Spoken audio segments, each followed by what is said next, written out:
Well, hello there, my fellow Doombots and Librarian citizens, and welcome to another episode of Your Weekly Doom, episode 15. And I'm your host, Doombot15. So this is a very special episode for me, and I'm joined here by my good friend and fellow Doombot.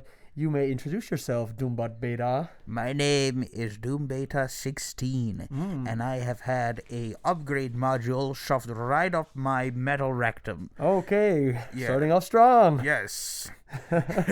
What's the update? The update is I have something new on me. And that is? A metal thing. What do you mean? It's in you. They did it for fun. It had no actual benefit to me whatsoever. Okay, so get your prostate checked. Make sure that you do so.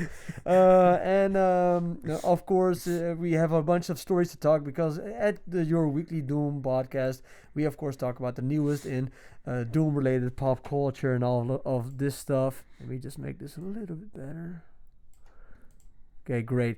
In this episode, we're going to be talking about some crazy stories. Is cinema doomed? Netflix buying Warner Brothers, of course, a crazy big story. Also, new casting news surrounding The Batman Part 2. Scarlett Johansson might join the cast. Some Doomsday rumors about the trailer and what the new Avengers team is, which in my opinion is kind of crazy.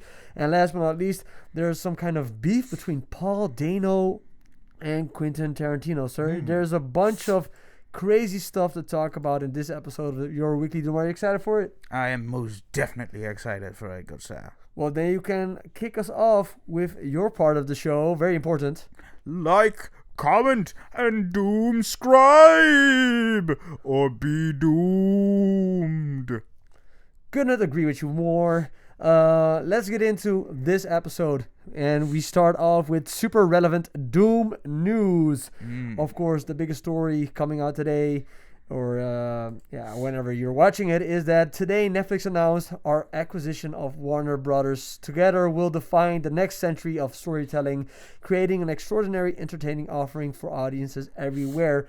So what I'm going to do is I'm going to read an article from Screen Crush by Matt Singer, in which he basically is very critical of the acquisition. First of all, in news that will change the entertainment world forever, Netflix announced they have struck a deal to acquire Warner Brothers.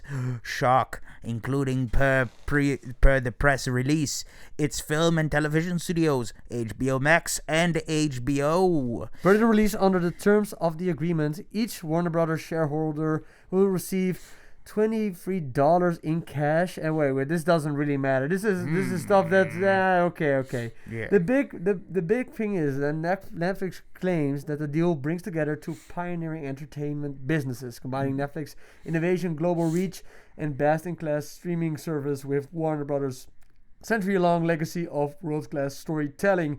Beloved franchises, shows, and movies such as Big Bang Theory, The Sopranos, Game of Thrones, The Wizard of Oz, and the DC Multiverse will join Netflix's extensive portfolio, including a bunch of stuff, including also the DCU.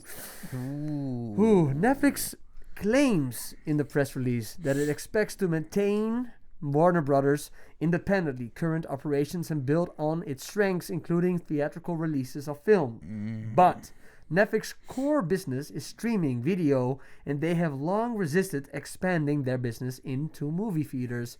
Just last April, Sarandos, I think this is one of the directors. It's one of the CEOs. One of the CEOs of Netflix said the following, calling movie theaters an outdated concept, which is pretty freaking crazy because Warner Brothers is actually like almost all of the movies that made a lot of money this year. Like Warner Brothers, I think, was one of the more profitable behind Disney. It's hard to believe this news is good for movie theaters or fans of the theatrical movie-going experience. Can you read the last part at the bottom, please? There are many regulatory hurdles that will have to be cleared before the deal is finalized, and even under the quickest timeline, it's still years away, as it can't happen until after Warner Brothers splits from Discovery late next year. But its acquisition happens, it would But if this acquisition happens, it will create one of the biggest media companies in the world and almost instantly reshape the entire landscape of film and television as we know it. Pretty freaking crazy. That Yes. Netflix got so freaking big that they are able to buy Warner Brothers for, I think it was like $78 billion. That's insane. Like, I remember there was a story that Blockbuster, the video rental company, was almost allowed to buy Netflix for like 20 million or something, and now they're buying another company like Warner Brothers, a titan that has been going strong for I don't know, they've been along forever, you know, HBO. Yeah. So that's crazy that they are getting bought by something that was something niche not that long ago.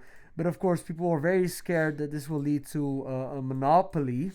I don't know. Do you think that now with Netflix buying Warner Brothers, that it is a monopoly? Do you think that this is a monopoly, or do you think that there's enough competition from Disney and Amazon and Apple, or do you think it's over? Is the theatrical experience dead in 2 years? This is an attempt to what I see as a monopoly. Yeah. Because they are obviously trying to overtake Warner Brothers, who have been very affluent in the cinema regions, but also in the streaming regions with HBO Max and the TV cable show.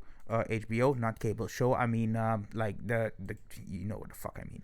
Anyway. If you look at most of the movies here, a bunch of them, I think there are also Warner Brothers movies. I think if you look at The Conjuring, if you look at Wicked for Good, if you look at Sinners, Weapons, Jurassic Final World. Destination, is Jurassic World, is that Warner Brothers? I don't know. I think that's Warner Brothers, right? Might be, but I do know that. Or a wait, bunch 20th of, Century Fox, right? 20th Century Fox is Disney. So then you can also say like Disney is also monopoly. It is. Most of the time, this kind of big acquisitions doesn't really help the product, and eventually, hopefully, people will start voting with their wallet. Because the reason why I'm so much against Netflix purchasing Warner Brothers, first of all, is like taking away the theatrical experience, you know, having somebody in charge that doesn't really care for theaters and wants everybody to just watch stuff on their phone, which is just, you know, that's kind of brain dead in my opinion. I also do it, but it's called doom scrolling for a reason. It's really bad for your brain. And we watched today a movie, even though the movie wasn't that great, it was still fun to watch it in a packed out theater. Watched Freddy's Pizza Place. Five Nights at Freddy's. Watched that one, and I had a good time. But I really don't like that Netflix makes these beautiful movies, like the new Frankenstein movie and the new Glass Onion movie, whatever, and Knives it doesn't Out. put Knives Out. and it then doesn't put it out in theaters because I don't even feel like watching them. They're like on streaming right now. I can watch them, but I don't even feel like it. I'd rather go to the theater and watch a shitty Five Nights at Freddy's and just, you know. It's just a good night out for cheap, you know. No, it's not that cheap. It is really expensive. Like it is. Okay, it's not that cheap, but it's compared to just like going on a night out and spending it all on Jaeger bombs. That's pretty be really cheap. Sad if the theaters would, because I think like Disney is. Because okay, let's continue a little bit on the story. Let's go further. Let's move on from this. They have said that Warner Brothers is going to keep the same people on staff, the same creative people. So a lot of people have been saying revive the Snyderverse.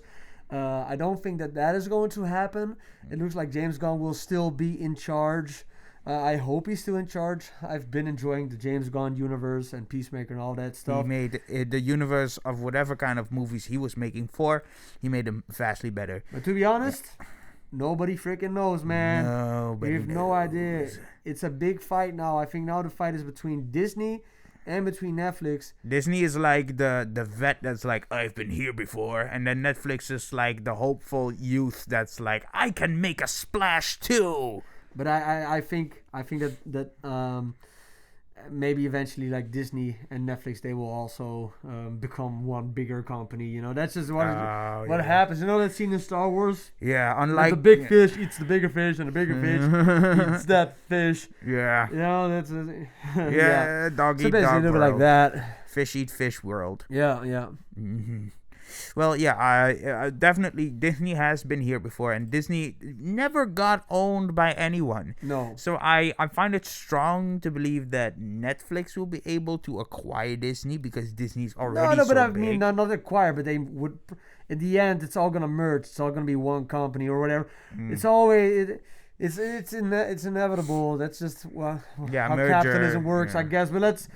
Disney is fighting to keep stuff theatrical. At least they are. At They the just moment, announced yeah. that Marvel Studios has announced that Avengers Endgame will return to cinemas on September 25th of 2026. You know, so that's pretty nice. I would like to rewatch this one in the theater, and it has been said that Avengers Doomsday is actually a sequel to Avengers Endgame. So I'm very excited. I've been watching all of the MCU movies in a row on my weekly show that's called Journey to Doomsday, where I like ramble, recap, and rank every single movie in the MCU until I get to Avengers Doomsday. So every week I'm doing that, and I'm enjoying it so much. I love those first. Phase 1 of the MCU might be my favorite. You know, it's maybe not the best, but I just love it. I just love it so much. But yeah, we'll probably check this one out in the theater again, right? Come on. Definitely. That'd be fun. Yeah, we'll definitely check. That's not even a question. Yeah, for sure. So we're going to the theater, rewatching that. More Avengers Doomsday news. They had like a panel in Italy, and they showed these pictures. And basically what they did is they showed every single team that is going to be in Avengers Doomsday. The first slide was actually just the Russo brothers and Robert Downey Jr. just announcing Avengers Doomsday. But we already... That's not a team, but these were all teams. So basically, the teams that they got is the first. What they showed was the Avengers, and the Avengers are Thor, Ant-Man, Loki, Captain America, walking towards his Falcon, and Simu Lu's Shang-Chi. Damn. But the thing that I think is so crazy is how the F is Loki an Avenger? Like at first. Have you? I don't get it because Loki he was the villain of the first Avenger movie, and now he is an Avenger. I think that's kind of a stretch, you know. Have you seen that new Loki show? Have you seen Loki season 1 and 2? No. It makes him like it turns Loki from like a bad guy, and it turns into a good guy or something, you know. Again. Yeah, but like it's to be honest, like people complain about the story arc of Thor because Thor is like emotionally unstable, and every single movie has a different.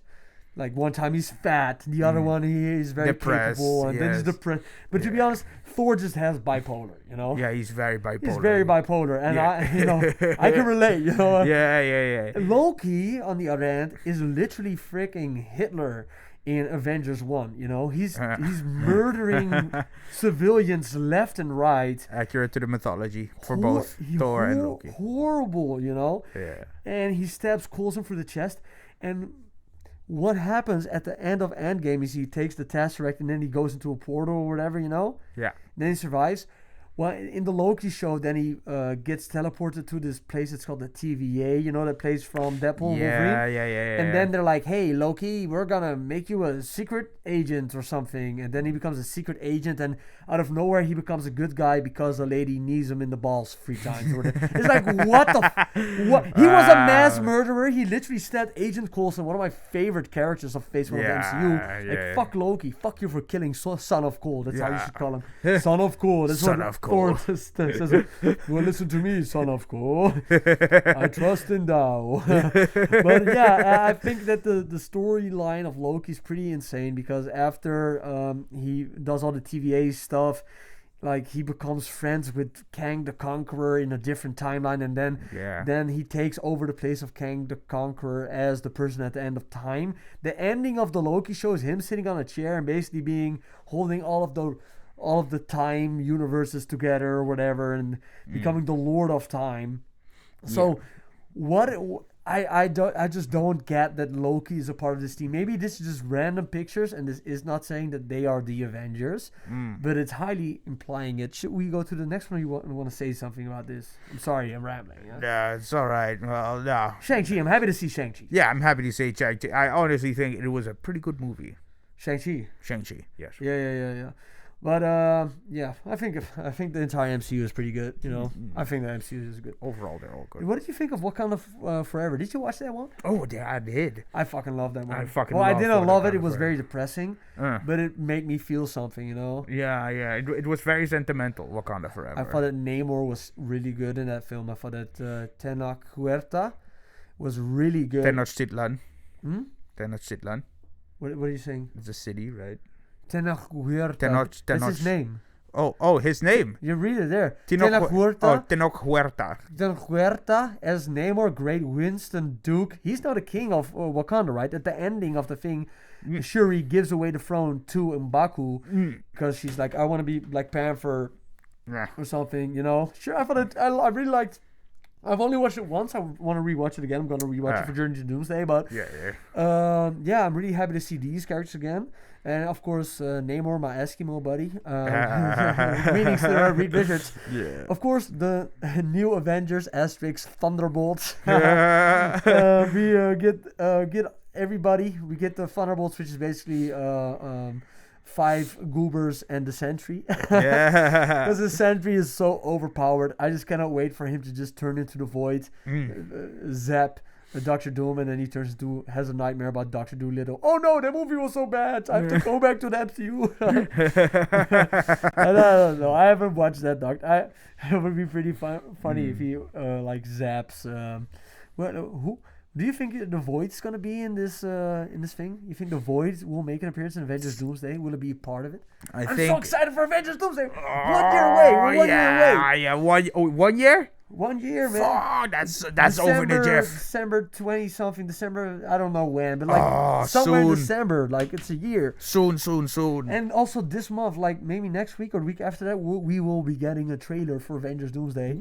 Sadly, I don't think we'll be able to do a podcast on it together, but we can talk about the trailer when I get back from my Latvian holiday trip for Doomas. But I am so excited that I got a fellow Doomer here that I can talk about all this nerdy stuff. But Thunderbolts. Ooh, yeah. We are Thunderbolts! Thunderbolts! Look at my Dadbot suit. I love that dude. I love Red guy. Ooh, the Red Guard. You got Hydra, fancy. Fancy. Who else? I'll take the job. I thought you wanted to quit. Well, I lied. I want to take the job. You got Magic Mike and the X chromosomes.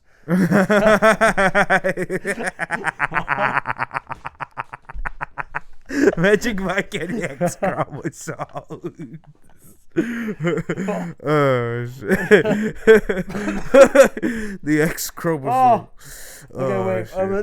We get Gambit, Rebecca Romijn back as Mystique.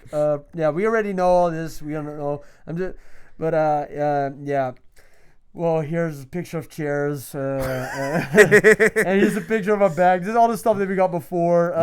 Another update was that the first trailer for Marvel's Avengers Doomsday will be pushed in front of Avatar, Fire, and Ash. When they say Avengers Doomsday, this is not going to be a teaser trailer.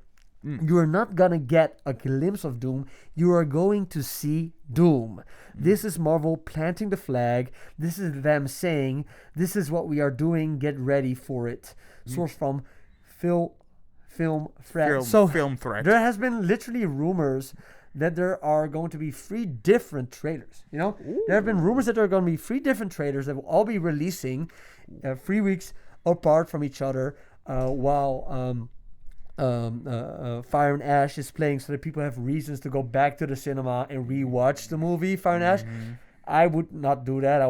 I'm gonna watch Fire and Ash one time. The movie's 3 hours long. I already got my tickets. Did you already get your tickets? Oh no, I have not. You should get your tickets, man. They were sold out quickly. I was like, bro, I gotta get a ticket. Gotta watch it before I go on my vacation, so I can make a short video about it, whatever. Oh yeah. But I've been hearing a lot of good stuff about it.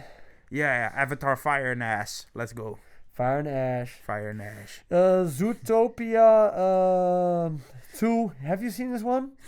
I seen the first one. Did you like it? I like the first one. I Yeah. like Zootopia. I like the concept of it, but I just didn't think it was all that interesting. I liked part 1 more than part 2. Yeah. The reason why, I don't know. Like part 2, for some reason, it just didn't feel like it was made for adults and children. It felt like it was only made for children. No, but have you seen Moana 2? Oh no, I have not. It either. feels the same. It feels like a little bit cheaper. But Ah. Zootopia is making like pretty, huh? No, it just feels a little cheaper than the first one. Well, it just feels like it's just like yeah, whatever. Now there's a snake. I don't know. I thought it was fine. It was good, but that's not what I want to talk about.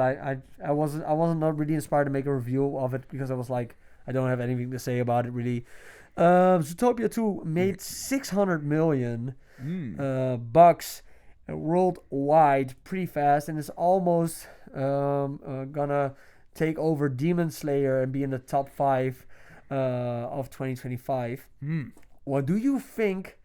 Do you think that Avatar will have the biggest box office of this year, or do you think it will be anything else? I don't think Netza. I don't trust those numbers, man. I don't even know what that is. What's Netza? It's a Chinese movie, right? Yeah. Don't you think they faked this number? It could be, but since it's a Chinese movie, it was also aired in Thailand. So, I mean, Chinese movie. Huh? It was aired in China, so you could already see where those numbers might be coming from as well. From China. Also from China. Yeah, of course, but this movie didn't have a theatrical release in America. It did not have it didn't have an international movie release. It was only released in China, and then they're saying that it made That's almost enough, my 2 billion. friend. That's enough, my friend. I don't think that, huh? I think that's enough. What do you mean? That it only has a theatrical release in China. I don't know. I've heard that the movie is actually pretty good. It was really big in China, and that helped a lot. It was only released in China. Yeah, that helps. That's exactly what they needed. It was so big in China. It didn't even need to be released. There's so many people in China, man. I'm just gonna be Yeah. honest. But I don't know. I'm pretty. I don't know. I've heard it's fine. I'm not gonna watch it. Yeah. If I get a chance to watch it, I will watch it. Well, it If does it's- have if a it- dub, if it- though. If so it comes to a theater near me, I will check it out. But otherwise, I'm like, what is it? Lilo and Stitch is number 2. Man, Lilo and Stitch, I really did not like the Lilo and Stitch movie, man. I thought that was worse than the Zootopia movie. I like. A Minecraft movie, I really like the Minecraft movie, man. Yeah, chicken jockey. Well, we can do like a box office special at the end of the year, like talk about the top 15 biggest bombs, top 15 biggest W's. Want to talk about the Batman? Yeah. Let's talk about the Batman. Okay, so The Bat of Mans. well, ScarJo Mm-hmm. has apparently been in talks with Warner Brothers to join the cast of the Batman 2. It has not been announced what character she's playing. It has been said that the role that she's going for actually got turned down by a famous actress. Guess one time what actress it is. We've seen a movie of her this year. Oh shit. Scarlett Johansson got rejected by. No. Another actress Ah. said no to this role, and then it went to Oh. ScarJo. Oh shit. Come on, guess a female name of an actress that we watched a movie of this year. Oh, did we watch the one from Begonia? Yeah. You're Oh right. my god, Emma Stone. Yeah, Emma Stone. Good job, man. Yeah. Shit. So apparently Emma Stone said no. I want to win another Oscar. I don't want to be in the Batman. But I think I figured it out. At least a lot of people online have said they figured it out. I haven't figured shit out.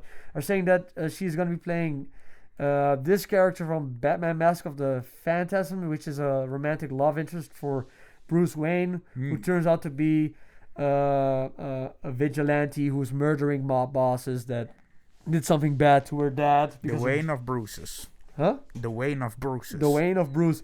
Yes. So I think her name was Dana White. Something Rodney, Rodney. So some old timey name, Yeah. see? Yeah. But they're just saying, see? but probably they're just saying that because, well, 2 reasons. First of all, she has red hair, and ScarJo has red hair sometimes when she wears a wig. I don't know. Mhm. And also the reason is that Matt Reeves has said that this has never been done in live action before.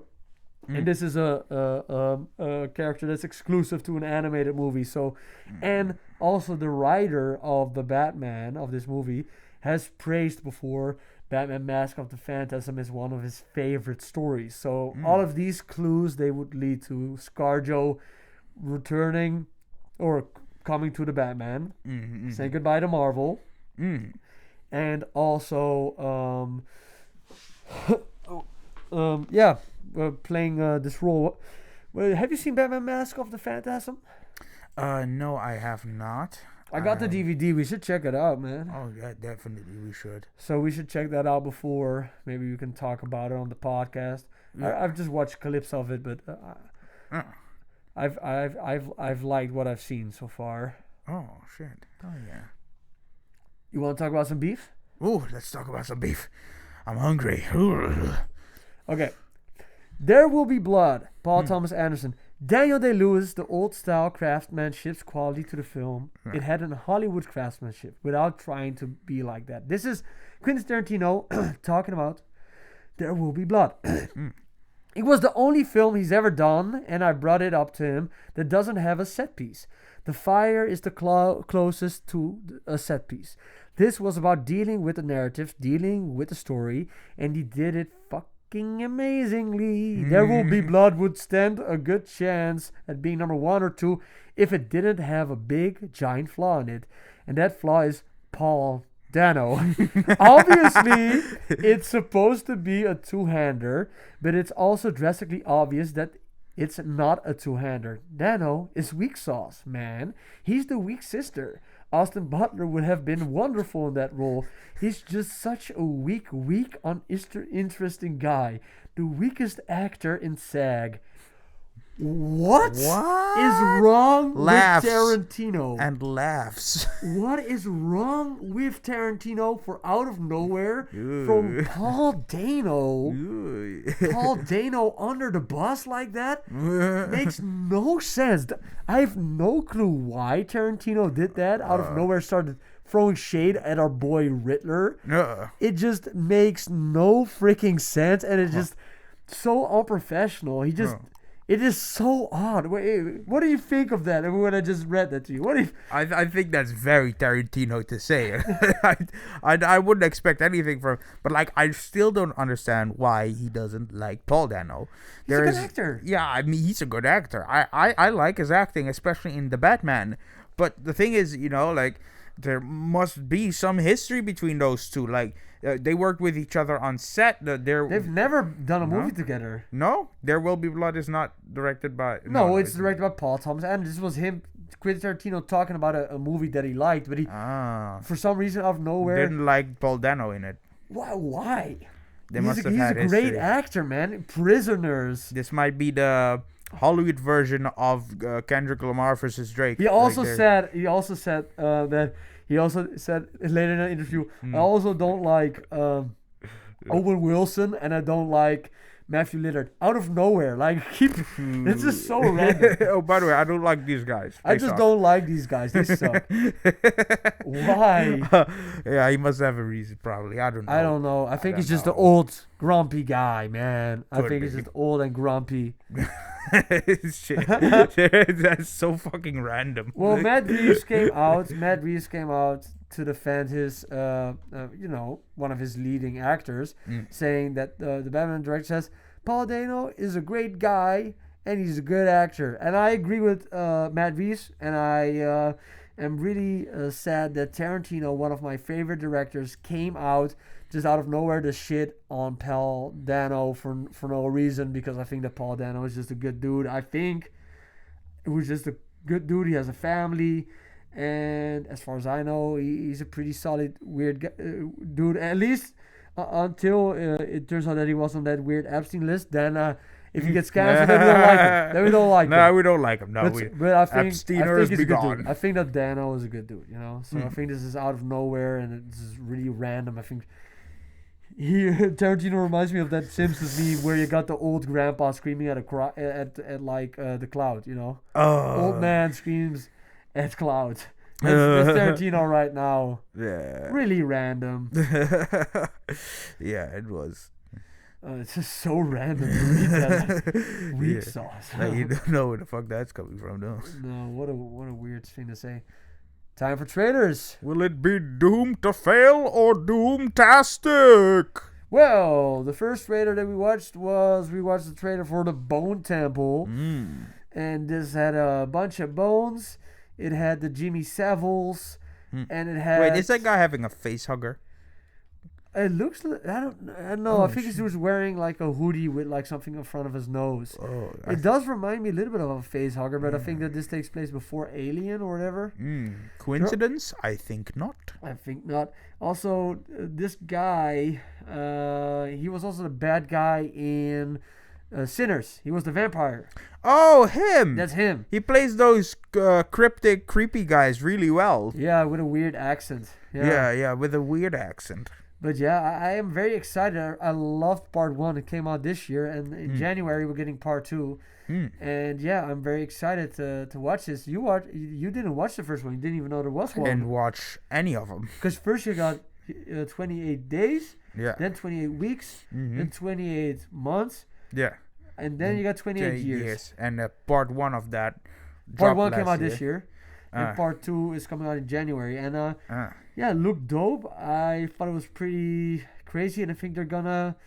somebody is getting set on fire. That's the only thing I remember from the trailer. Yeah, it's getting pretty culty now. It's getting very culty. It looks like they're gonna destroy the Bone Temple from Voldemort. Yeah. But yeah, the thing is also, it's about the virus. Yes. And this big monster dude in the first movie, he actually made another zombie walker type thing pregnant, and they even had a zombie baby thing, you know. What? It was pretty crazy and intense to see a zombie giving birth in the middle of that other movie. It was, if you watch it, it's a mind fuck of a movie. I do recommend it, but it is really crazy. I do, yeah.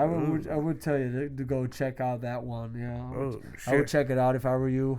I do think it is worth a watch. Oh, okay, why not? The second trailer of a movie that is also part 2 was for... Ready or Not? Ready or Not, Here I Come.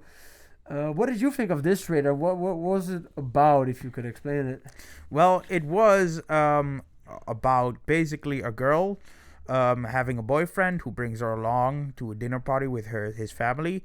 Of course, that's part 1. Part 1, right? And she kills the family. She kills the family in the end, who turns out to be like ceremonial rich people, hunt poor people, fellas. Yeah, if you want to be a part of the family, you're gonna survive the family, literally, very literally in this movie. So like many people's worst dream come true, and then Ready or Not 2 follows up on that with her now having to fight off multiple families with her sister alongside her sister, who has been kidnapped as leverage. Well, I don't know. I think her sister's also going to help her kill all of these dudes. Yeah, it looks like a fun time, at least. It looks like a fun time. Wow. I haven't watched part 1. I think I might check it out. Yeah.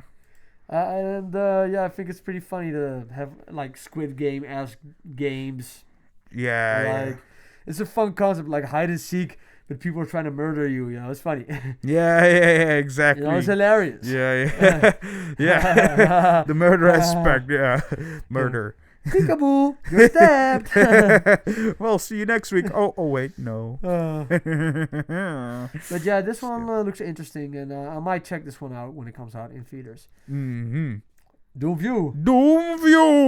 Great, Doomview. Yes. Five Nights at Freddy's. It's gonna probably be a big success, just like the Minecraft movie. Yep. Fanfare alone would get it far. Bunch of memes. Everybody loves Freddy. Everybody knows about the YouTube lore. Yeah. The dude from the Hunger Games is in here. He's from the Hunger Games, right? Him? I think that's so. the guy. He's like the love interest or the little brother for like the main character. His blonde hair, Pita. Oh, okay. I didn't watch any of the Hunger Games. So. Oh, you didn't? Well, it's fine. Forget about it. This movie was directed by Emma Tammy, and she also did the first one. So yeah, I didn't see the first one. Did you watch the first one? I watched the first one. Indeed, I did. And what did you think if you had to compare both? Which one did you like more? They're actually really similar, both. Yeah. Both have. Well, I did like the cinematography in both a lot, because like using well, this is actually one of the movies, not like the Netflix movies that have a lot of elaboration in their script to help you just sit on your phone while you're watching a movie. Not really. Yeah. But like this one really relies on its imagery and camera work to tell the story, and they don't say too much. They give you enough to follow, but not too much that it's basically spoon feeding you the plot. I Both had no movies fucking did clue that. what was going on half the time in this movie, man. I was confused the whole time. Well, yeah, I like at moments There were where threads. I at love like at moments where the brother, the bigger brother, talks to the little sister and tries to like make something clear to her, teach her something or whatever, and then the camera stands with him towering over her, as like being like the guardian type thing, Bro, I think you're making no, but no, this is just basic cinematography, at least what I understand from it. I'm by no means a cinematographer, but that's what the What do you mean, huh? I don't get it. What I'm explaining art. you're explaining, like the cinematography of this movie. We should just be talking about The movie. the movie. Yeah. Okay, fine. I don't know. This is not like No Arias, or cinematography well, rabbit holes for me. I thought that the movie looked good. Yeah.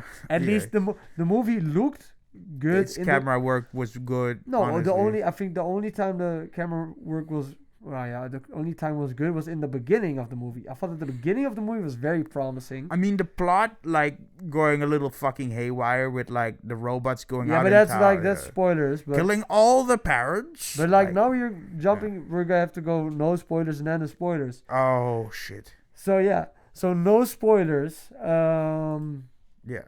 I'm going all over the place. Yeah. You're going all over the place. The last module update really messed my circuits. Okay, real quick. If you had to summarize this movie, Five Nights at Freddy's 2, what's the story? No spoilers. Okay, Five Nights at Freddy's 2 picks up from the first film, where basically the little sister from the main character, the adult guy, they basically live in the aftermath of that, where she made friends with the animatronics and William Afton was slain. Can you explain that to me? Because she made friends with the animatronics? Yes, with the original animatronics that came in. But in the animatronics are kids. The souls of kids, yes. But there are no rotting kids inside of those. Well, he originally stuffed the bodies inside of them. So she's friends with rotten corpses inside of suits? Basically, yes. Whoa. Yeah, I know, right? Okay. So that's something, because I'm very so that's something that's. So she's not friends with the robots, but she's friends with the little kids. The kids' souls inside of the robots. And in part 1, you saw that the little kids died. No, you did not. Well, I think you did. Yeah.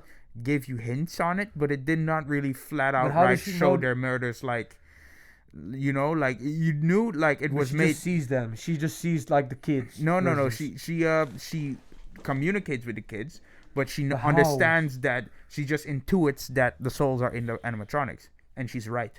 But there is not a moment where she just sees like the ghost of a kid and then she talks to him in part 1. No.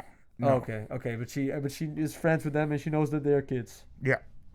Okay, so that's well, at least she was feels, friends. She was friends with animatronics, but were the animatronics not killing other people in the first movie? Yeah, they were. But then the kids that she was friends with were killing people. Yeah. Okay. Listen. In the first movie, they killed a couple of bad kids because, like the ant was referenced in this movie. Yeah, I don't know who that is. She was an actual character in the first one. Okay. And she basically wanted custody over the little sister. Because reasons. She just wanted to fuck with the guy or something. So the ant is a hateful character. I don't like the bitch. So the ant is a bad. I have to worry about the ant actually hired people to sabotage because he was looking for a job, right? So the only job that was hiring was this one at Fazbear's as security guard to kind of make sure everything. So They tried to hire some punk kids to break in and make him look bad as a security guard. Yes, to kind of get him fired so he would not have a job. They got eaten by animatronics. Well, one of them was at least eaten. Well, bitten in half, to be more specific. But why? Why do these little kids that are inside of these suits want to... Am I thinking about this too much? No, you're not, because there is an explanation for it. Yeah. The reason is because they are wrathful spirits that want to get back at their killer. Yeah, but they are wrathful, but they're little kids inside of this, inside of these machines. Or at least wrathful. They want to stop the killer, but like they don't really have much control over their emotions. They don't have, but okay. Yeah. Okay, yeah, it's just it's a lot. I know about the Five Nights at Freddy lore a little bit. I have watched those movies. I think you better be sleep drunk to kind of understand. But I just feel I was just a little bit all over the place. Okay, so we are there. Now in this movie, they go to what is the original Five Nights at Freddy place, and that's not to get too much into spoilers. I have this to say about the movie, okay? I think that the beginning of this film, where they go to what is the original Five Nights at Freddy's restaurants, the original Freddy Fazbear pizza place, and they show literally the origin before all of this stuff happened. Yeah. I thought that looked really good, Mm-hmm. All of the parts in this film that take place in the original pizza place are amazing, and I thought that they were really well done, and I thought that they had some pretty good scares in them. Mm-hmm. But there are 90% of this film is people being outside of this pizza place, and also that the robots or whatever they are called are not at the pizza place, and that just felt not good to me. It just felt like I'm watching a Five Nights at Freddy's movie. Yeah. I want to be Five Nights at Freddy's. Yeah. I want to be in the Freddy place. And I thought that everything that was not at the pizza place, I was just almost falling asleep during the movie because I was like, jeez. Me too. It dragged on for so freaking long. Because it was so beautiful when they were there, and there was so much potential there, and I thought that the animation looked great. Yeah. Or the props or whatever, like the original pizza place looks sick. It has like a freaking boat ride in it. And I thought that the marionette who shows up in this thing. Oh, and the kill scenes. Yeah, I thought the kill scenes were really well done, but I just think that it was a missed opportunity, and they should have been more in the original pizza place. That's just my biggest criticism. Is there anything you want to add to that? Also, my biggest criticism is, of course, the animatronics going outside. By the way, that's spoiler stuff. Oh, but no, you already said that. No. That's spoiler talk. That's like, now we're going into spoiler. I'm just saying, like, whatever, man. What the fuck? Okay, but whatever. Doesn't matter. We'll get into that sentence in a little bit later. Yeah. But anything non-spoilery that you want to say about if you liked the movie or did not like the movie? I liked the movie, but I liked the first one more though, because it had some story beats that it had more scenes that I could actually like follow, except this one. This is basically just like a kind of a kids movie-ish, just some weird kind of awkward-y kind of magnificence type deal. It was just a lot of I guess that happened kind of moments in it, more so than the previous movie. And the previous movie did a better job at staying grounded, keeping the characters true. Was the previous movie only set in the pizza place? No, the previous movie also had things outside of the pizza more place. In the pizza place? But like it was all in the pizza place. All of it happened in the pizza place. The pizza place was like the anchor to the movie. I needed more pizza place. That's what I needed. Yeah, me too. Real quick, I also want to say that Newman from Seinfeld, it was really I loved how much I hated this character. Okay, yes. I loved how much I hated him. And I thought,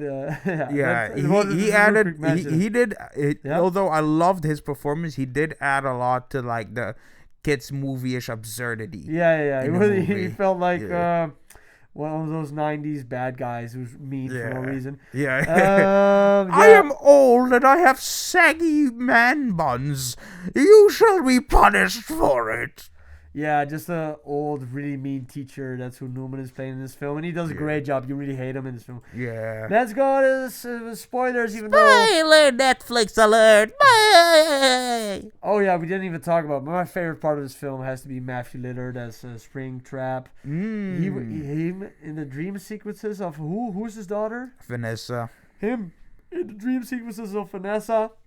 Those were so good. I love those scenes. Yeah. Oh yeah, real quick, we didn't even do a fucking we didn't even give it this one a rank, bro. This fucking thing is all over the place, man. What the fuck did I even do? Jesus, man. That's Doom Mid. Yeah, we're just saying it's Doom Mid. Yes. This is the worst, bro. We have to fucking have a meeting before we do this podcast, and we have to talk about some stuff like what are we doing, because that was horrible. Oh yeah, apparently there needs to be. There's also of my side. We can both have a lot to learn about this, but I love the Springtrap. Yeah, I love them. Great. Yeah. He was so good in the nightmare scenes. Psychotic serial killer father is a fascinating plot thread, and that's also what was really good in the first movie. I liked him too in the dream threads, though. He was also teased apparently in a post-credit scene, so we're getting him back. Yeah, we're getting this dude back in another Five Nights at Freddy's movie, the next one. It's like in an interview, Matthew Lillard said like basically Springtrap is the Thanos of the Five Nights at Freddy's universe. I was like, sure, man, cool. He is. I thought the puppet was really good. Yeah, I thought the puppet was really good, but I thought the part where the puppet like out of nowhere turned people into the Babadook was pretty fucking crazy. Like out of nowhere, people just start going full Babadook because they get possessed by the puppet. I thought that was a little bit weird. And it started to like every time he touches somebody, the puppet touches somebody, they goes, start floating around. Yeah, start to have like those squiggly limbs and stuff. Those weird fingers. Yeah, those that was more funny. They start the thing to turn into Squidward's ghost demon form. It looked weird, but it was also the funniest part, and also the majority of the jump scares were done by Marionette. Yeah. Well, the thing with Chica's chest though. That was scary. That was crazy. That was crazy. Yeah, that was unsettling. They out of nowhere jumped out of Chica's chest. It was crazy. Yeah. Well, I mean, like the jump scare itself was pretty funny, actually. That the chest starts like breaking open. Who is this? This is Bonnie, but the new version from the second movie. I love how they were just walking into people's because the marionette wants to kill all of the parents that period. All the parents that didn't help her when she asked for help or something. But also all the parents, period. Yeah, and then I thought it was so weird. Freddy Fazbear is inside the house of like two parents, and then he gives them a big speech like, "You left me to die that day," and they're like, "Who?" Well, they were like, "So who the hell are you? Get the hell out of my house, Jesus!" That would be so weird. That would be so random. That out of nowhere, a gigantic bear animatronic gives you a speech about how you left him to die years earlier. Yes. Like, what? Remember that day in that week when that hour was happening in that day? And the week was in that month of that year. Did you remember? That was weird. Yeah, your revenge won't hit that hard anymore. No, and then they just got hit by a car. Yeah. I thought that the little girl was really good. Actually, I thought that she was really a good performer. Also, when she got possessed by the doll, I thought that her laugh was really good. Yeah, I actually had a feeling like maybe if they would kill the little sister now, that would be so Game of Thrones. Yeah, but this is a PG-13 horror movie. Just baby first horror movie. Like little kids watch this in the theater. That's why it's gonna make so much money. This is not. They should have killed the sister off. Well, yeah, but they're not gonna do it because the little sister is the character that little kids can relate to who will be watching this movie. Huh. The one thing is like for a movie that's aimed for kids, this movie's way too slow. Like all the dinner scenes and all that stuff, not good. Vanessa also, she turns it first. The little sister turns it to the puppet, and then the very end of the movie, the puppet sneaks behind her and gets Vanessa. You know, by the way, I do not understand why the brother is like, stay away from us all of a sudden. Well, because Vanessa never gives the full story. Vanessa didn't say that her father was Springtrap or something, or Vanessa also didn't say that the story about the marionettes. She didn't tell, like, Vanessa didn't tell. She didn't tell him the story about the marionette and what happened and who the marionette actually was. That it was one of her childhood friends, and she also didn't tell him that she had a freaking brother. Like she pretends that Vanessa is just for some reason not just giving the full story. It's like I tell you, like, my dog died, and they're like, oh damn, and then I was like, they'll tell you like, yeah, I got sick. But then I left out the part that my dog got poisoned by my evil twin brother Bernard. You know, it's just like, what? It's just so random that she just doesn't give the full. She just doesn't give the full details. So but in the last movie, they literally went through the same stuff. It's not like no, but did they go through her brother? Oh, because by the way, she has a brother who just shows off. She has actually a fascinating one of the that kind of added to the fascinations in the movie. Like this guy in front of the restaurant, you do wonder who he is and what he's doing. Like, what does he do with it? Well, I did at least. But like he did add to some fascination. I mean, he was not an interesting character by any means. Wait, sorry, bro. Sometimes you're like yelling in the mic. Sometimes you're talking, bro. If you talk louder, you have to maybe go a little bit further. Because sometimes you're like, now you're like, no, okay, don't do that. That's better. No, but please look at this, man. Yeah, I am looking at it. Okay. With the audio, because it was red like for a couple of lines because you changed the volume of how you speak. Yes, very good. Yes. But that brother, I thought that the brother, I was hoping that brother character would have been played by Matt Pat or whatever.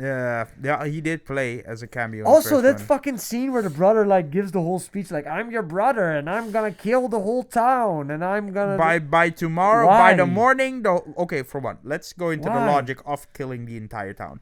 We saw those animatronics walk. They walk like half a mile an hour. And they were just like they got anywhere is a miracle. Well, I remember the road trip. And yeah, I remember the road trip. And oh my god, like the way the animatronic. Listen, we've seen this animatronic kill at the beginning of the movie. It was like an anaconda, like and he literally shredded a guy limb from limb, no effort. And now this guy gets at this chick, and she's like, get off me!" And it works like.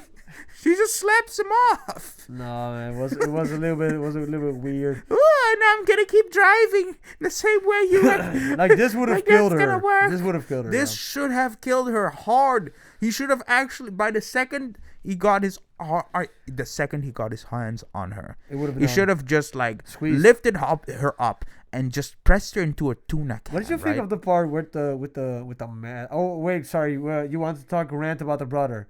Yeah, do your rant about the brother. Sorry. Okay, so like the brother is kind of shoehorned in. He was shoehorned. I mean, like, he starts off as this ominous, kind of weird, mysterious character who just people to the ghost hunters. The ghost hunters, which by the way is a ghost hunter's wet dream, a Freddy Fazbear's restaurant. They should definitely invest in that. But like, anyway, diverging from the thing, he basically invites them inside to feed the animatronics, I guess. I guess so. I don't know. I have no idea. I have no idea why he did that. So he just got free food for the animatronics, I guess. The girl got possessed by the marionette, and one guy got torn apart by like what we've discussed before. Like these little dudes. These little dudes, they were actually the scariest part of the movie. You think that they? Yeah. Well, one of the scariest. This parts. one was also. I mean, no. Chica. Did you know that Chica was played by Megan Fox? Oh yeah. Yeah, it was played by. I think she was played by Megan Fox. Oh, that's why they got the buns on. Yeah. What? Yeah, maybe. That's but that, yeah, I don't know. There's a bunch of Easter eggs and stuff. Yeah. I thought that the ending was very weird, where the brother was like, "Now they're gonna kill you, And we're gonna kill the entire town. Like, and then out of nowhere, like fucking Avengers music starts playing, and then the original fucking Freddy Animatronics. Friday Bear, Freddy Fazbear, they all show up and they're so overpowered that they can destroy these new animatronics. But like, who made those new animatronics? Was it the brother? no, they were part of the. Like, I think if the brother was the one that made those animatronics, we needed to see like the brother like in a cave, like Tony Stark building those things. Yeah. You know, at least something. Yeah. But wait. We don't get anything. Then the question is, how does Charlotte, the marionette, control the other animatronics? I don't know, because with a fucking signaling butt plug or something. I have so many questions. I don't know what is going on in this film. It's just a bunch of stuff just happens. Yeah. And then the Babadook is like, ah. And then it's me. It's me. Yeah, we already talked about this, and yeah, whatever, man. Oh yeah, I gave it 2 out of 5 dooms. This should have been in the beginning of the thing, man. Yeah. Here, Brad, I give it 2 out of 5 dooms. This was what I give it. Whatever. Yeah. I don't know. That should have been more. This is what the movie should have been. This stuff. Just the animatronics. Just the animatronics. A random security guard, new guy, doesn't know anything about it. I don't know. I just a little bit. I would have liked that more, because I'm that not would even the biggest Freddy guy, you know. Five Nights. I just want to watch more of Matthew Lillard. I'm just happy that Matthew Lillard has a role. This movie was silly, and I think that. Yeah. I think this is a movie that you would want to watch with friends and family, and just just dunk on the movie for afterwards. Honestly, no. If you go, it's all right. It's all right. No, it's too boring to dunk on. I mean, like, the first one is all right. This one is meh. Also, the scene where the brother like runs because all the animatronics get killed, and then the brother runs out, and then like the token black friend of the main character, he just fucking clotheslines him, and I'm like, bro, you don't even know who this guy is, you know? No, he has a security badge. Like, you may have just like tackled a police officer. It's so weird. And it's like, what's up, motherfucker? What's Surprise, up, motherfucker? Surprise, motherfucker. But that was just random. Also, another little nitpick of mine. In the first thing that you see Josh do, or whatever, the big brother of the little girls in this thing, is you see him like he's working on painting his house, you know? He's with that token black friend of his, you know? Yeah. Token from and he's working on painting his house. The little girl leaves to go to school. He's opening the paint. She comes back from school. He didn't paint shit. What was he doing all day? He literally didn't paint shit. Nothing was painted. It was with the same color, man. No, it was literally, you could still see the ugly yellow stained walls and the exact same wallpaper. What was he doing all day? I painted the stains with the same color, man. What was he doing all day? Was he just sitting with his thumb up his ass drinking Bud Light? Like, what? That was the biggest thing. I was like, okay, this movie lost me. That they because this whole room, everything. You think that the wall behind you? You think this was easy? Okay, I spent so much freaking time.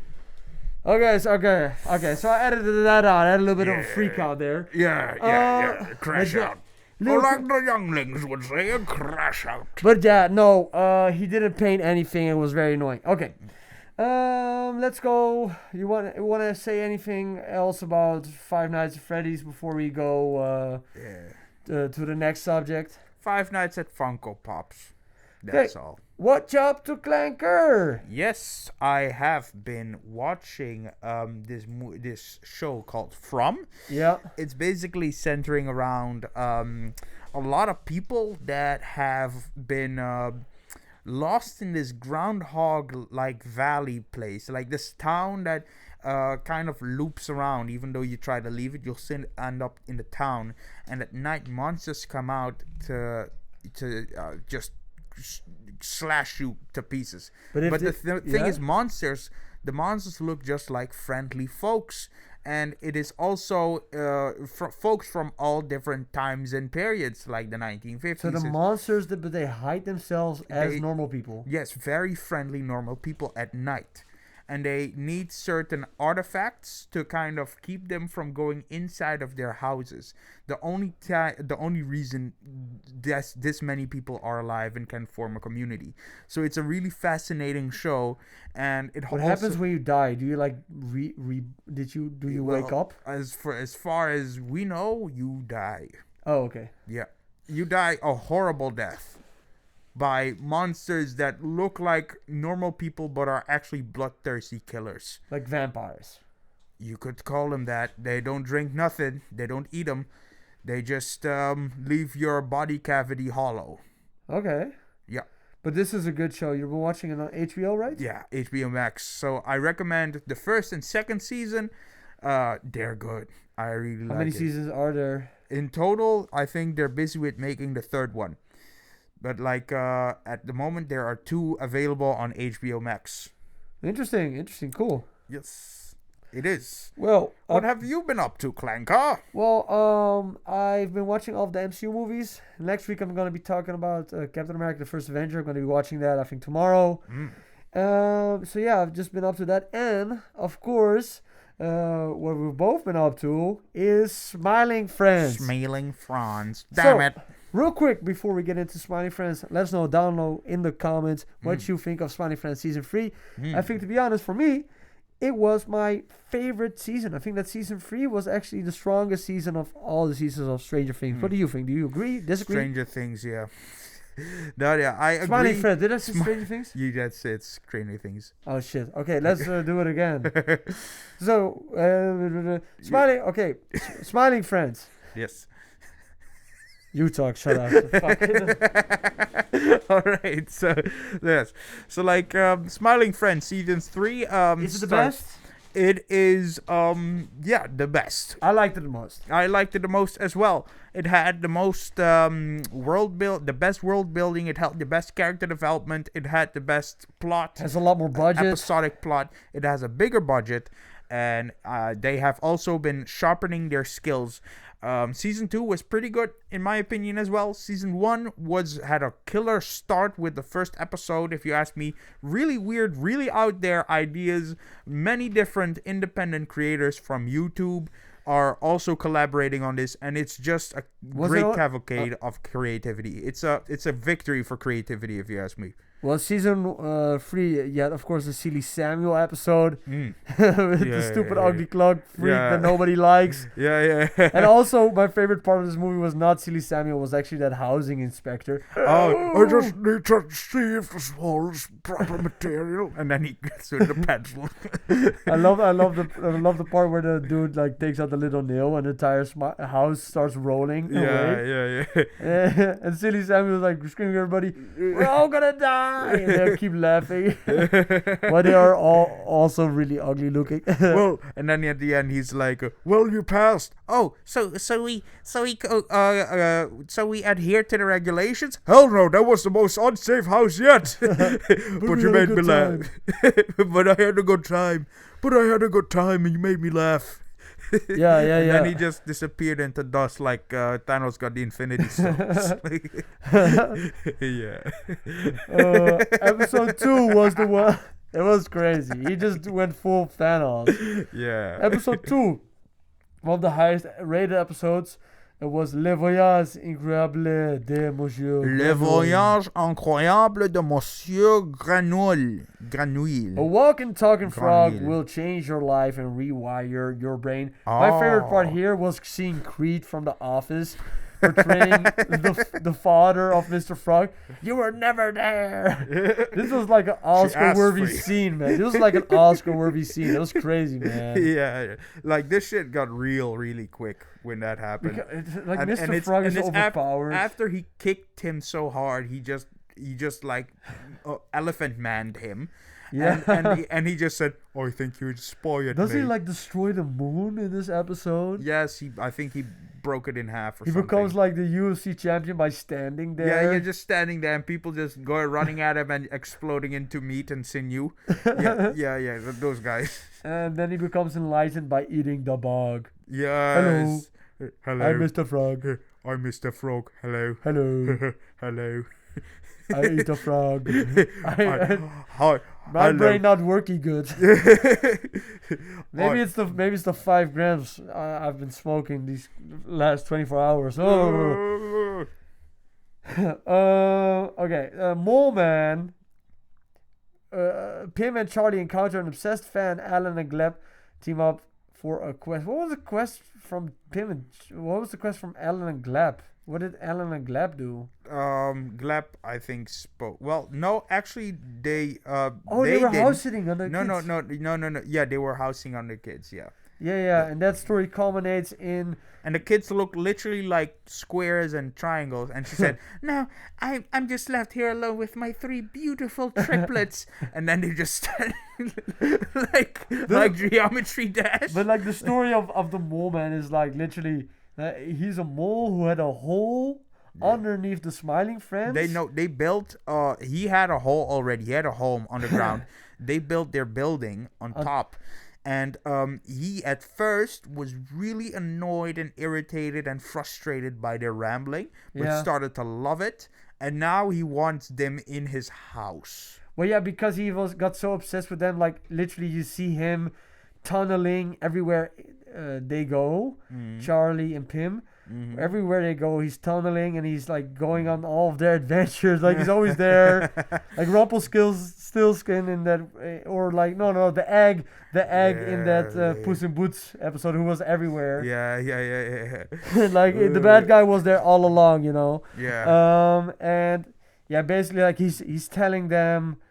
Well, he wants, for some reason he remade the Smiling Friends house, and then he wants them to be part of his life now, whatever. He wants them to be his best friends. Yeah. Very odd, very weird. Yeah. And he's very afraid to show his penis, so he's constantly hiding his very penis. self-conscious about it. But then at the end, turns out he has a beautiful penis. Yeah, he really objectively beautiful penis. Like, yeah. People actually, everyone watched it, and I think Alan even found it quote unquote delicious. Delicious. Yeah. Delicious. Speaking of Alan, you see him right here on the Curse of the Green Halloween Witch. Yes. The Halloween witch puts a curse on the Smiling Friends' office on Halloween. Aww. This is the witch. And I thought that this episode was, I don't know, it was not my favorite. No, mine neither was it. It was just like my favorite it was basically a monster mash of what horrible things could happen to the Smiling Friends crew. Yeah. If the witch put up a curse, which she didn't, she basically just like showed them an AI-generated video AI on a crystal ball of what would happen if they would.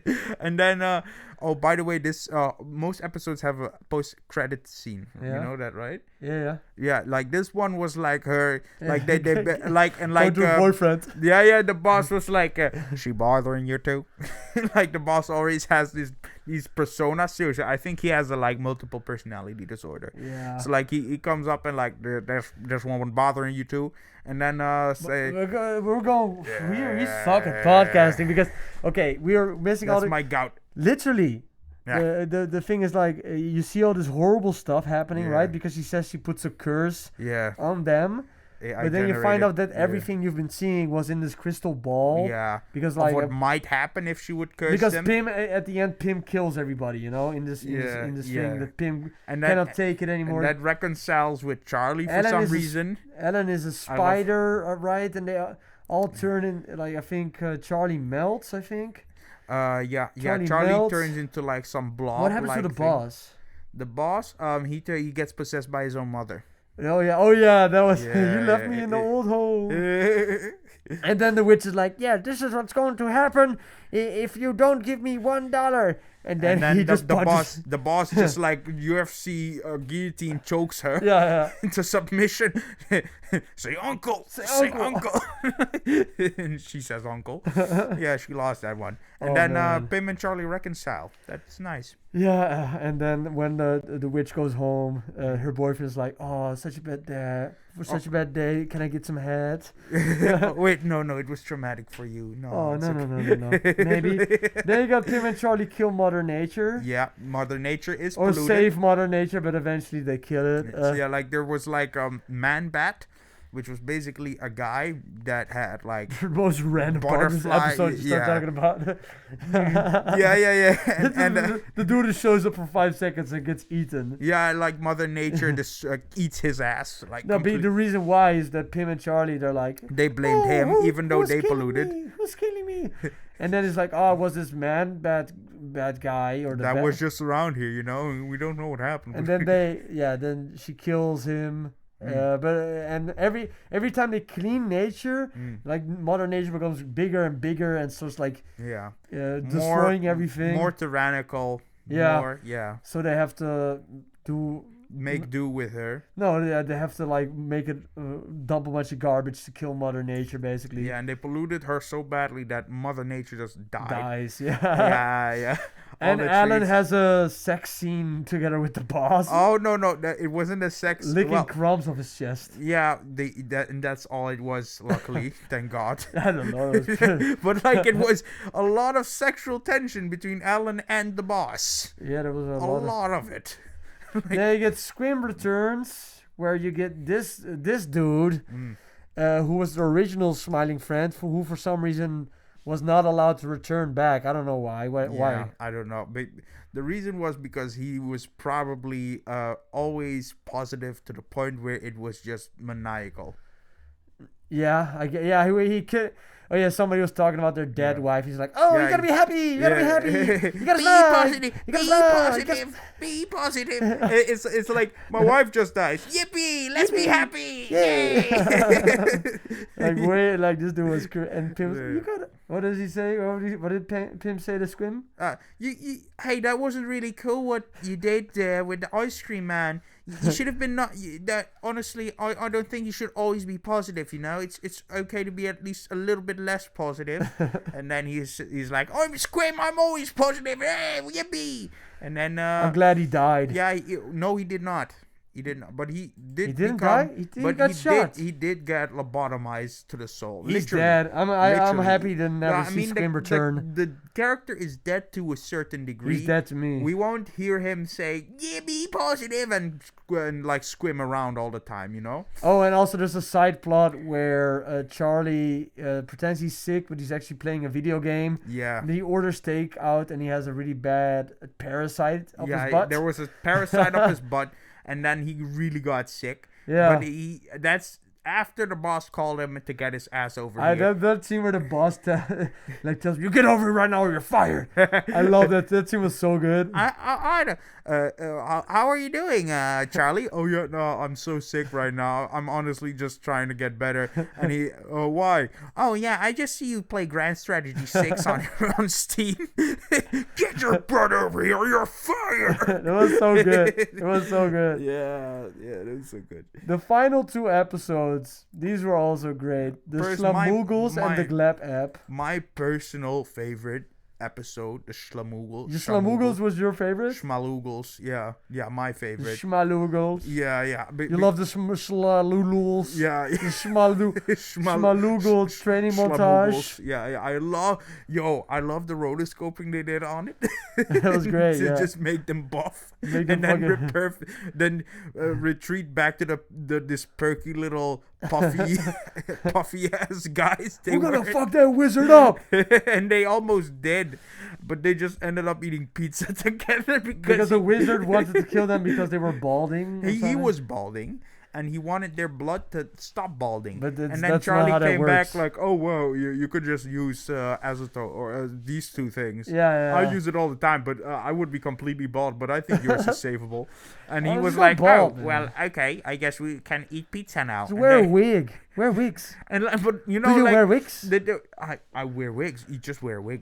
Wear wigs. I don't wear wig. Wear a wig. Wear a wig. Why you? But yeah, this one was funny. I really like this one, and I also one of my favorite parts is like there's like a dragonfly, a dragon like sweeping them off, picking them off one by one, and they're like, oh, that happens sometimes. Let's go back to schmagoogling. Yeah. The reason why they got there was actually because the schmaloogle machine was broken, Mm-hmm.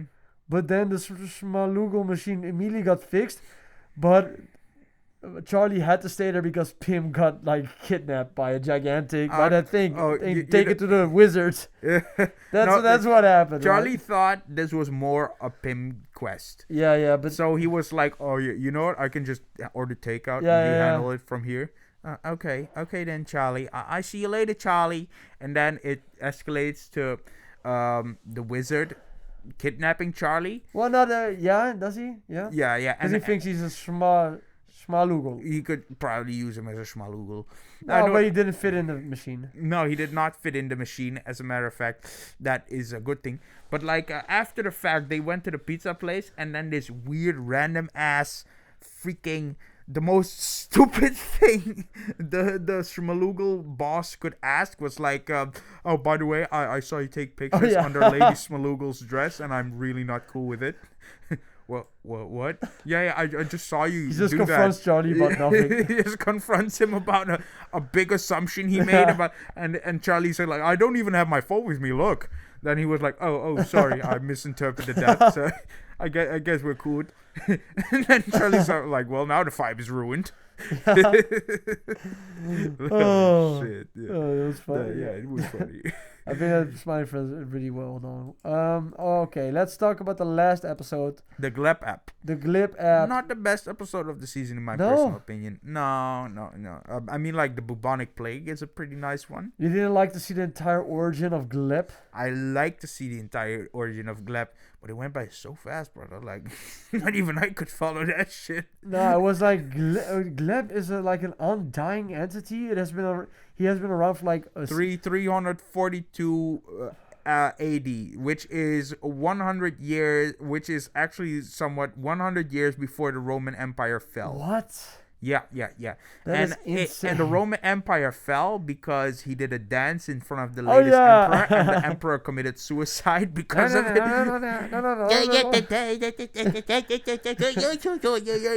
And then the emperor just committed suicide, What? and barbarians invaded, and that's that. That's a wrap for the empire. Yeah, goodbye. This is an Then. insane episode. Just like I don't know. And then also you find out that actually Smiling Friends got started because of Gleb. Gleb was one of the founding Yeah, he fathers inspired. because he inspired Mr. Buzz by doing his little dance for him. But like the boss also confronted him about basically doing nothing. But what does Gleb do? He makes it so that the company is good. More support. I love that you see the boss. Mm. And the boss is basically like Norman from episode 1. Like, I thought this was so funny. Yeah. I just exactly like you spot the differences, bro. Oh, there at the end it's also the same ending because the boss also smiled immediately, and he was like, you know what? I'm just gonna forget about all my problems and start a company about making people smile. Yeah. Oh, the boss, man. He looks so crazy. His business model is so retarded, man. What the fuck? Oh. Smiling. Oh. What the fuck? We have a commission, guys. From who? Long story short, Smiling Friends is great. Yeah, it's fucking amazing. It's a really good show. It's really amazing. I still think that the pilot episode is still my favorite episode because I really didn't know what to expect. Yeah. It was so absurd and so funny, and I still think that season 1 is great. I think that season 1 is good. Season 2 was also good. Yeah. Season 3, in my opinion, was the best, but I think that all 3 of these seasons they get better every time, or at least uh, they learn something new every time, and I think Yeah. that these are great Yeah, episodes. I definitely like them trying new things every time. New animation styles, new characters, new writing techniques, new this, new that. You just see the love and care for new things in every episode. Like it's also smart of them, in my opinion, to keep it short, 10 minutes per episode. Yeah, that's like Really it's short. only like 8 minutes if you have the intro and the credits and all that stuff, right? Yeah, exactly. It's also like not like half an hour on the No, yeah. it's always fresh. It's always fresh, Always you know, fresh. and it's also fast paced, which also adds to the comedic hemorrhage that it gives you all the time. Yeah, I cannot wait Yeah. for season 4. Me too. I cannot wait. Probably gonna be in a year time, and Yeah. it was a good show. Yeah. I think so. I hope they do what The Simpsons did, where they just do everything, and we're like, okay, I think we're good for a lifetime of joy now, like The Well, Simpsons did for us. Let's end it here then. This is your Yes. part. Yes, please like, comment, and doomscribe, or be doomed. Thank you so much for watching. Next week, I don't know what we're going to be talking about. I think that's going to be the last episode of the podcast we do in this year. Or we will do, but we don't know yet.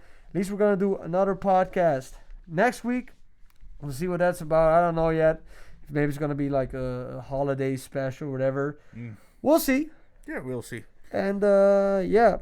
I don't know. I feel a little bit all over the place. I think I got to edit a couple stuff in this podcast, but we'll be fine. We'll be fine. We will not die like the marionettes crawling up our anus and just taking us over. Yeah, I think I'm going to edit this tomorrow. I think now we're just going to party, right? Yeah, now we're just gonna party and have hookers. No. Okay. No, her girlfriend's watching You this. have. Okay, my bad. Okay, my bad. Fuck. So You had to say that. at least one. Just had to get one out of the system. Bruh. He can't breathe, You man. can take that hooker out in the bushes, okay? It's not getting in here. I'll climb in the tree.